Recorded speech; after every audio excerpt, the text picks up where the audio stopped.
So I'd like to call this meeting of the Urbana City Council to order. Will the clerk please call the roll? Council members Brown. Here. Colebrook. Here. Hersey. Jacobson. Here. Miller. Here. Roberts. Dennis, you're muted. Oh, I'm here. Mary Alice Wu. Here. We have a quorum. Before we begin, I'll summarize the streaming procedures and public input. Anybody can watch this meeting on our streaming services on UPTV or attend virtually via Zoom. We have several different ways to provide public input. You can provide public input by email. Mail it to citycouncil, it's all one word, at urbanaillinois.us. These will be read per the City Council rules and time limits. You can provide public input via Zoom per the instructions on the website. We will be muting participants except during public input. That would be public participants. And video is going to remain off for all members of the public, even when they're speaking.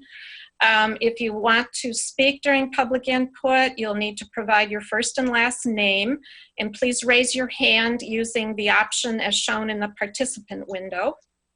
And you'll be unmuted when called on by the chair.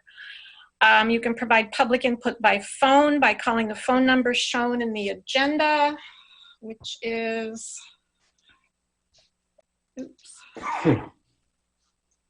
let's see, I'll try to get that phone number. But if you wish to speak, raise your hand by pressing *9. Okay. We have one item on the agenda tonight, and that's the purpose of this special meeting, which is to reaffirm the ordinance and reissue the emergency order. Before we begin and before we take public input, I do want to make a statement, and it's related to the incidents of April 10th. So at 4:30 p.m. last Friday, Urbana police were dispatched to a report of a shooting outside an apartment building on Colorado Avenue near Cottage Grove.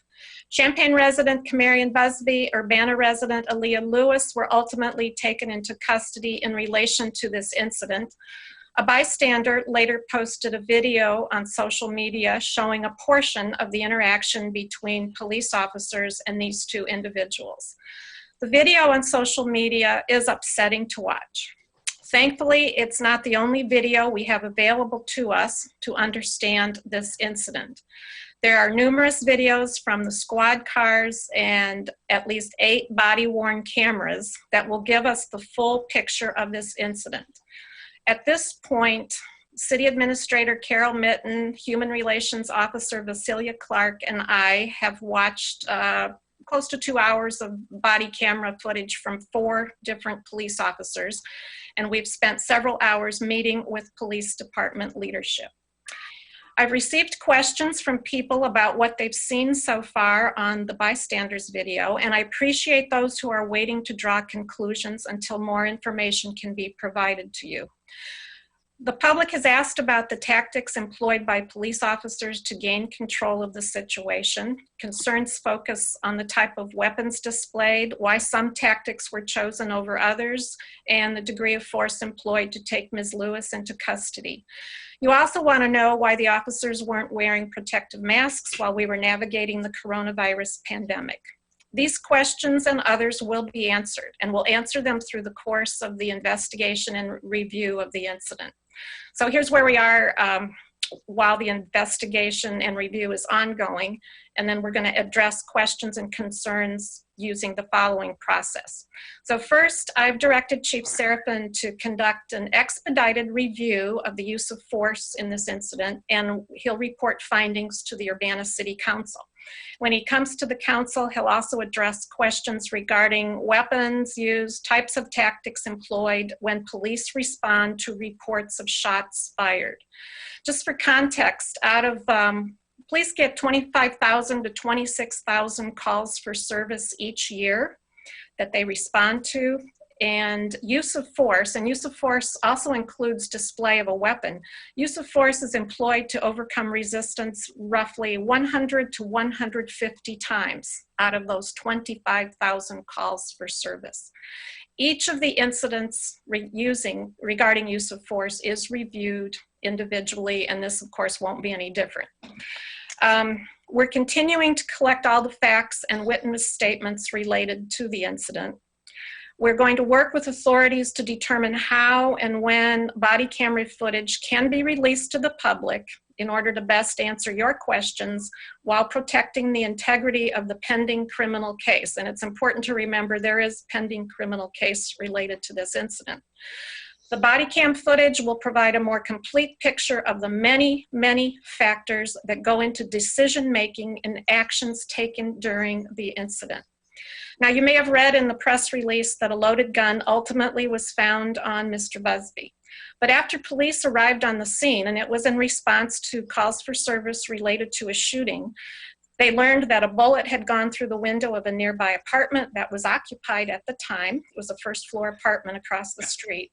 But they did not know who was in possession of the weapon when they first located Mr. Busby and Ms. Lewis. And you'll see, through the investigation, how information was developed during a very, very fast-moving situation. We've had questions about this Civilian Police Review Board. I wanted to make sure people understood that Urbana's Civilian Police Review Board, the CPRB, is an appeals board. So procedures are outlined in the Urbana City Code, that's section 19-20, Article 3. A complaint can be filed with the Urbana Police Department or the Urbana Human Relations Office. Complaints must be based on a first-hand account of an incident, and they can't be heard until criminal proceedings are resolved related to the incident. Upon receipt of a complaint, the Urbana Police Department conducts an investigation of the complaint, reports the findings to the complainant and the CPRB. The complainant has the option of appealing those findings to the CPRB in accordance with the procedures set forth in section 19-32. And then regarding the use of PPE, an interim departmental policy regarding the use of PPE, which is personal protective equipment, was implemented on Saturday, April 4th, following the recommendations by the CDC. The interim policy specified circumstances when PPE was required to be worn by Urbana police officers and when it was recommended. And while that interim policy was in place, police leadership worked on a more permanent policy. So the interim policy was in place at the time of the incident on April 10th. And it was scheduled to be replaced at 7 p.m. that evening with the new permanent requirements. So those new requirements are now in place, and all patrol officers are now required to wear full PPE, which is an N95 mask, gloves, and safety glasses when they're outside their vehicles. They are not required to wear it inside their vehicles or when they're walking from their patrol cars into the city building, for example. I wish we could have responded to the many questions and concerns about the events of April 10th sooner. And under normal circumstances, we would have. But as you know, these are anything but normal times as we cope with the impact of the coronavirus pandemic on our community. And as you're probably aware, on April 11th, 15-year-old Terius Pettis was murdered on Philo Road. Our police department detectives and officers have put intense effort into the investigation of this horrific crime while continuing to protect and serve our community. And you probably heard that a 16-year-old Urbana resident was arrested on April 15th, 4 days later, for that murder. So all of this reminds us that while the pandemic has swept away all semblance of normal routines in our lives, all the underlying challenges in our community remain, and many of them are made worse by heightened levels of stress and uncertainty. And I want to conclude by just saying the Urbana Police Department has long been known for its professionalism, training, and discipline. The department leadership has been proactive in its reporting and review of the incident on April 10th, and will be providing more information in the coming weeks. And I want to thank you for your patience as we gather the facts and review this incident, and you will be hearing more shortly. Thank you. Okay, we'll move on to public input. I'd like to remind everyone that public input is a time for the city council members to listen and the public to speak. And this is not listed as a discussion item on the agenda. It will be in future meetings. So if you, let me see. And I'm going to ask for assistance from the city clerk to make sure I see everyone who's raising their hands. Okay, Ricky Baldwin has submitted email. I can either read it for him or he can raise his hand. For folks who want to know how to raise your hand, if you look at the bottom of the Zoom screen, you may have to scroll down to it. There's a participants window.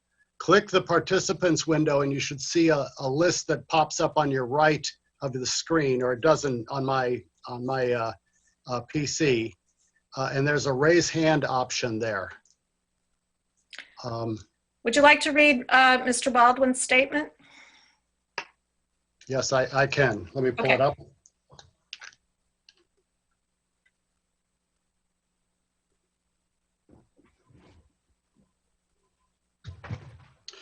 Okay, this is from Ricky Baldwin. Good evening, council members and mayor. My name is Ricky Baldwin, a registered voter for some years in Urbana.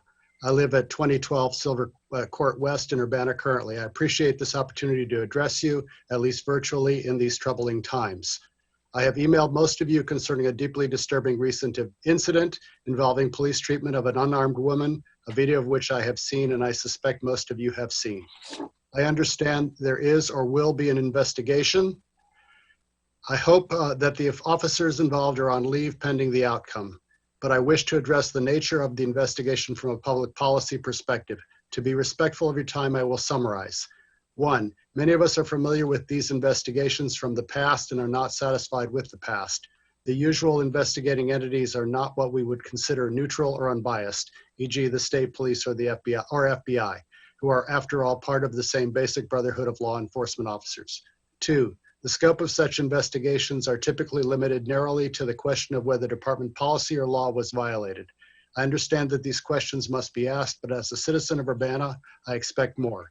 My questions are, from a public policy perspective, even if policy was followed, why is an officer of the law, a peace officer apparently, according to what we see on the video, approaching an unarmed woman who is some distance away on a public street, exercising her First Amendment rights, not interfering with the officers in the execution of their duties, and laying hands on her, initiating a confrontation, escalating rather than de-escalating the situation?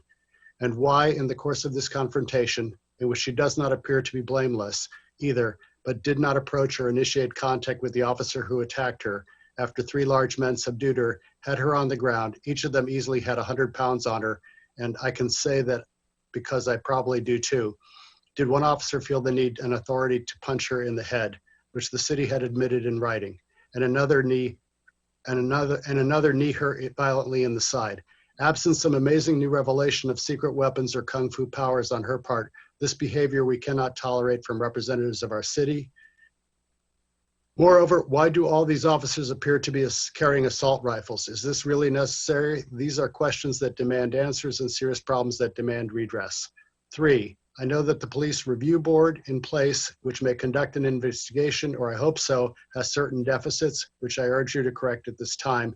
Namely, the board lacks A, subpoena power for witnesses or documents, and B, the authority and funding to hire an independent investigator. Both these hamper the capacity of the board to conduct an impartial investigation. The board is hopelessly dependent on documents and evidence supplied by the police department itself. This is not acceptable, and it is not the review board that citizens asked for. I urge you to rectify this. Thank you for your time and attention. Sincerely, Ricky Baldwin. Thank you. I see Jane McClintock. Hi, thanks for letting me speak to this issue.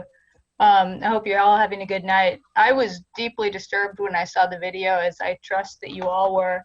And I'm also really disappointed by the review process.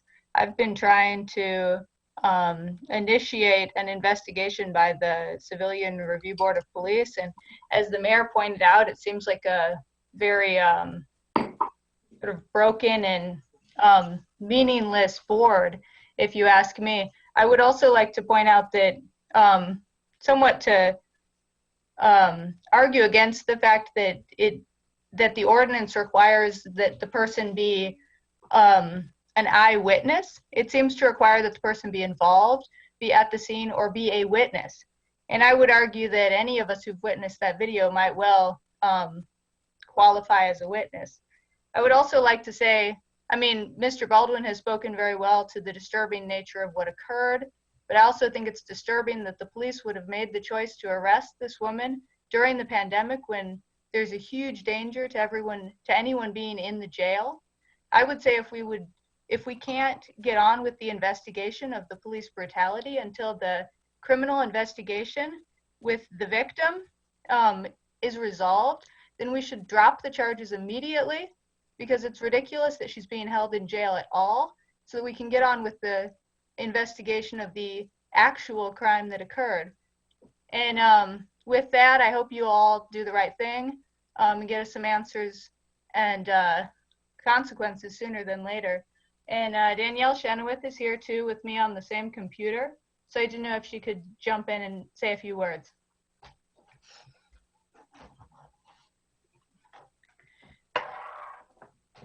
Chair Martlin, is it acceptable for me to give my public input at this time? Yes, you have 5 minutes. Okay, thank you. My name is Danielle Chenoweth. I live at 412 West Illinois Street in Urbana. I was one of the crafters of the Civilian Review Board of Police ordinance, which I consider to be extremely broken. There are many aspects of that ordinance which were passed, which were unacceptable, including the inability to have subpoena and investigative powers, and also forcing people to wait until the criminal investigation is over before looking at the incident at hand. So I want to articulate for the public, in case you haven't seen it, that on April 10th, there's a video released on Facebook and seen by thousands of people, commented on by thousands of people, where the police are arresting a man and moving him into a squad car. Meanwhile, a woman stands at a distance of 20 plus feet, appearing to speak and then shout. And at minute 35, you can see the officer leave his post of protection. I do not understand why, but he does this on his own without additional police cover, approaches the woman who is not, does not appear to be threatening in any way, and she actually walks towards him. This was reported inaccurately by the News Gazette. She walks towards him, hands down, and he chooses to put her hands on her, his hands on her. She resists, and he maneuvers her and puts her face down on the ground, arm behind her back. He is then joined by another officer with an assault rifle. At minute 54, you can see that second officer, within seconds of touching the woman, he cocks his arm back and punches her in the head. The third officer then joins them. She begins to wail loudly and cry. At minute 123, the same officer who punched her then cocks his leg and hits her with his knee. She appears to be handcuffed, but you can hear her say something like, "I was just asking a question." At minute 2:55, you can hear her shouting to whomever may be listening, "He punched me in the head." Around minute 3, she is shouting to bystanders, and she mentions her name, which I will leave off the public for the moment for her privacy. An officer straddles her on the ground for over a minute. Then the two pull her to the police car. What I want to ask, and I have 2 minutes, are after 2 Why did a woman officer aggressively go after a woman who was upset and standing at a distance rather than employing de-escalation techniques and negotiation? Why did he leave his post and put himself at safety at risk and her at risk by approaching her? He appears to have lost his temper on the video in that moment, and that is unprofessional. The second is after two large men put her face on the ground with arms behind her back. What, under any circumstance, is it acceptable to punch her in the head and knee her in the body? Why did the city leadership allow a press release to go out that says the officer struck her in the head to distract her? Mayor Marlin, why did you authorize this press release that would say that it's okay to strike someone in the head to distract them? Why has city leadership not stated that the officer is under administrative leave or the incident is under investigation until this moment? Why are members of the Civilian Review Board of Police hearing about this for the first time from the public? Why have they canceled their meeting this evening? It appears that this woman was threatened by her boyfriend with a gun and later beaten by the Urbana police. That is what it looks like to the public, and I would like a response to my questions. Thank you very much.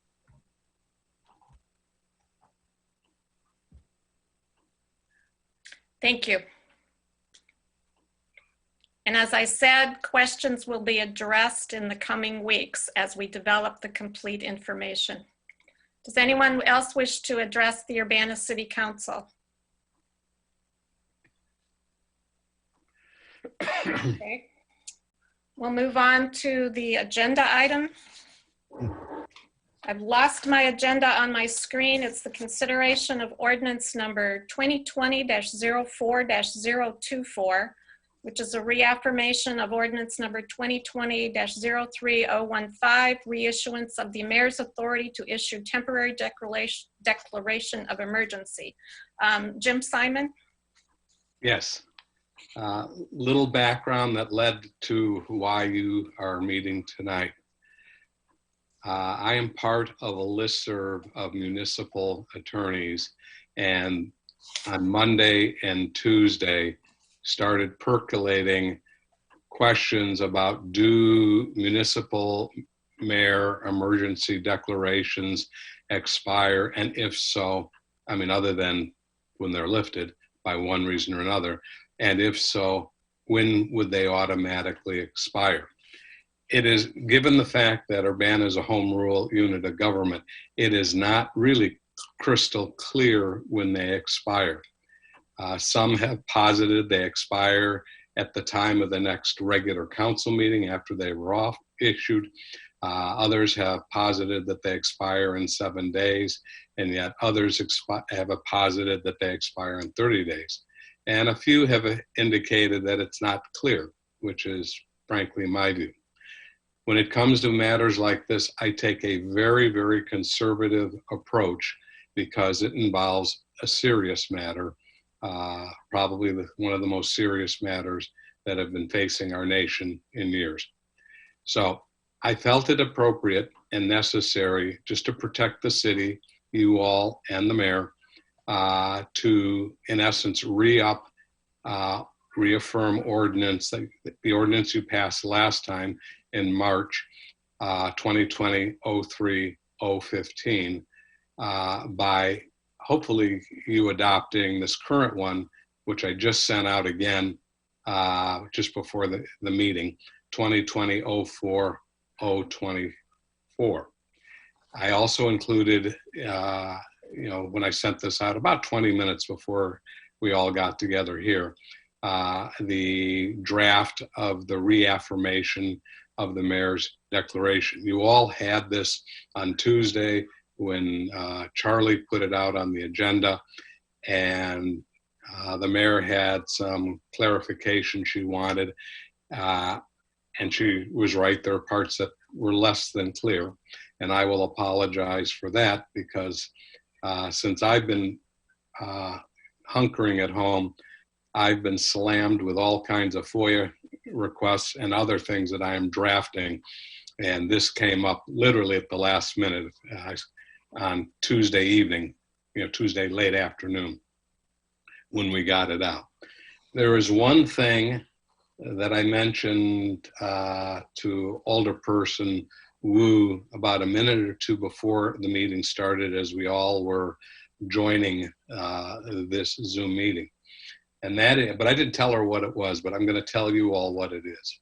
If you look at the ordinance that's up before you tonight, it provides when it expires. Section 2 provides when the ordinance expires. If you look at section, let me gather it up here. If you look at section C at the bottom or the end of the mayor's declaration, it also provides an expiration. And if you take a quick look at it, you'll realize that, gee, these look reversed. One says sooner, which is the declaration, and the other says later. I did that intentionally because we don't know where in Champaign County, and especially Urbana, where the virus contagion is going to go. We are clearly behind Chicago. Let's hope we stay that way in terms of percentages. But as we know from experience across the country, as some communities begin to flatten out their curve, that's the expression they use, flatten out their curve, even though there's still a lot of confirmed positives and unfortunately deaths, we don't know what's going to happen here. So when one of these events happens, what I want the mayor and you all to be able to do is reissue allow her to reissue another, if it comes to that, declaration and all. Also, your ordinance, I want your ordinance to remain in place. I take the view that being a home rule unit of government, you can, absent home rule preemption, obviously you can pass ordinances that affect the community. So while your ordinance remains in effect, the mayor's declaration may expire sooner. And if there's a rush, like the original rush, to get a declaration out, you will have legal authority under this 2020 04024 ordinance that's up tonight that will allow that. Let's hope it doesn't come to that. Let's hope it all expires just like the virus hopefully will expire in short order and by its natural expiration. Can we have a motion and then we'll have, well, do you have any technical questions for Jim?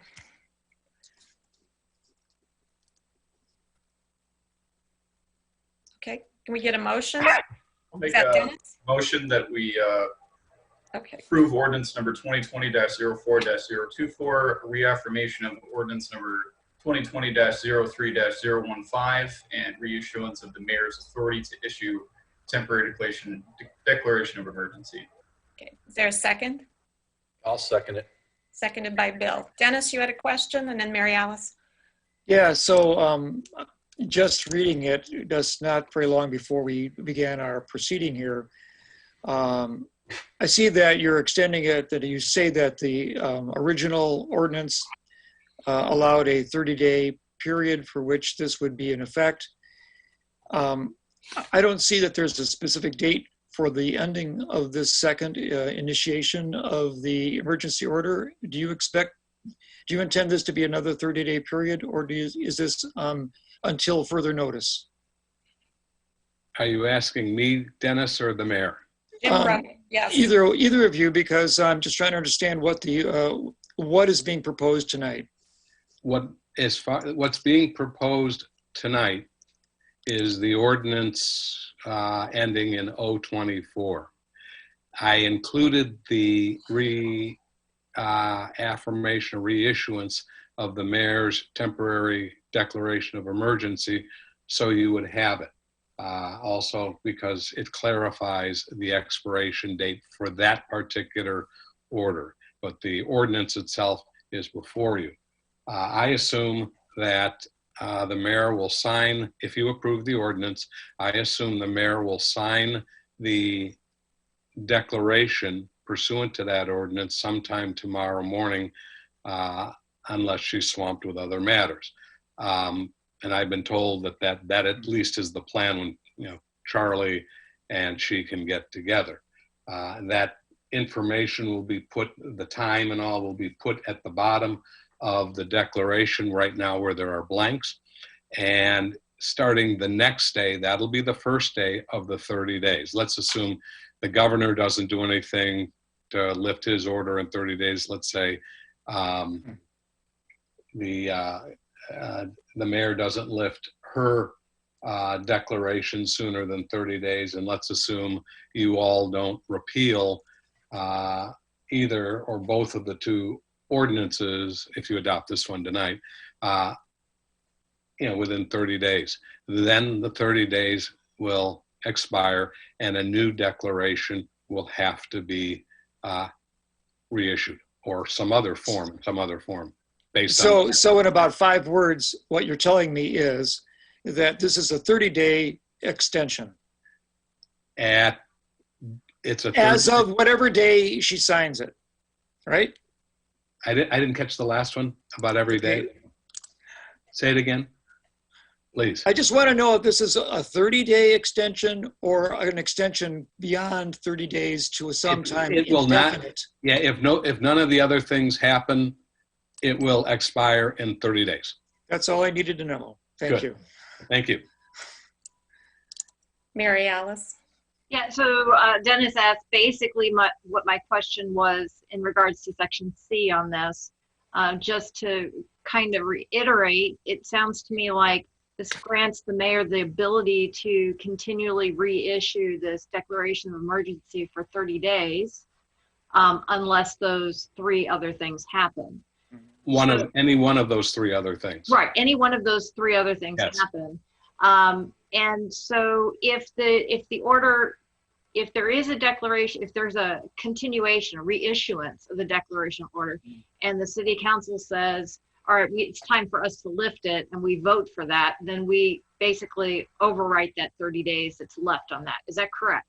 Absolutely. The moment the council repeals these enabling ordinances, the emergency, according to your judgment, by repealing those ordinances, overrides the declaration, because the way the declaration is written pursuant to these ordinances. Okay, thank you. And I tried to clarify that in your